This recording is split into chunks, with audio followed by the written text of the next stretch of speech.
Kalaboso ang isa umanong magnanakaw sa Marikina kagabi. Nakita kasi siyang nagtatago sa likod ng bahay na biniktima niya ng mismong may-ari nito.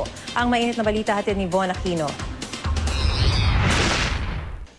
Kauuwi lang na residenteng si Mary Grace Tato sa kanyang bahay sa Greenland Village, Marikina City alas 9 kagabi nang maaktuhan ng isang suspect sa pagnanakaw sa kanilang bahay. Wala raw susi si Tato kaya naman nagtungo siya sa likod ng kanilang bahay para kumatok sa bintana at gisingin ang kanyang nahihimbing na ina.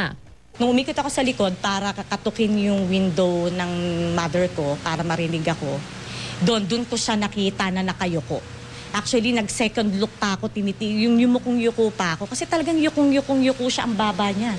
Ayon sa may-ari ng bahay, pagpasok niya dito sa kanilang bakuran ay nakita niya ang suspect na nakayuko at nagtatago dito sa ilalim ng kanilang bintana. At kung makikita nga natin, punit na itong screen ng bintana ng kanilang bahay at pinaniniwalaan nilang dito nga dinukot ng suspect ang mga bagay na kanyang ninakaw.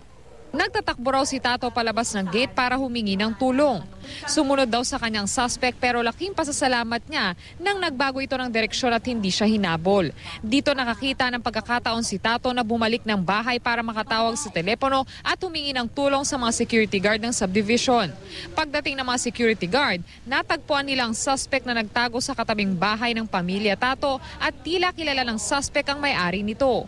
Baka sa loob ng bahay ko, sabi niya, baka dun sa loob lang. Sabi ko, sige, baka pan kita pag nandyan. Tapos nung nakita namin to, doon dumaan sa may gilid, sa may kusina nila. Sabi ko sa kanya, huwag kang tatakbo. Dito na inaresto ang suspect at kinilalang si Art Tondo. Nakuha sa kanyang isang PSP at isang cellphone pero itinanggi ng suspect ang pagnanakaw.